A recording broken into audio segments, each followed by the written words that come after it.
Hello, আসসালামু আলাইকুম। আমি মেহেদী হাসান সোহেল আর আমি একজন ভার্মি কম্পোস্ট উৎপাদক। আমরা বিশ্বাস করি একটা প্রতিষ্ঠান তখনই অনেক বেশি প্রফিটেবল হবে যখন তার লেবার কস্টিং কমে আসবে। অন্তত ভার্মি কম্পোস্ট একটা প্রতিষ্ঠানের জন্য তো অবশ্যই। তারই ফলশ্রুতিতে আমরা সবসময় আমাদের লেবার কস্টিংটা কমানোর চেষ্টা করছি।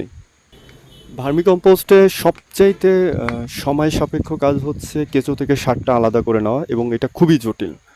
তো ম্যাক্সিমাম খামারিরা আপনার দিনের বেলাতেই আপনার হয় নেট দিয়ে আলাদা করে নেয়, নয়তো উপর থেকে সারটা তুলে নেয়। এটা কেঁচোটা নিজে থেকেই আস্তে আস্তে চলে যায়। তো সেই জায়গাটাতে আমরা চেষ্টা করছি যে যদি কেঁচোকে যদি আমরা ন্যাচারালি নিজেরাই যদি খাবার খুঁজে নেয় এবং তারা যদি নিজেরাই যদি নিজের খাবারের কাছে চলে যায় তাহলে কেমন হয়। তারই ফলশ্রুতিতে আমরা দিনের বেলা খাবার দিয়ে তার উপরে নেট দেওয়ার পর তারপর কেঁচো আর সার একসঙ্গে রেখে চলে যাই এবং আলহামদুলিল্লাহ রাতে তো দেখতে পারতেছেন কিভাবে তারা নিচে চলে যাচ্ছে, সকালবেলা শুধু সার তুলে নেওয়া।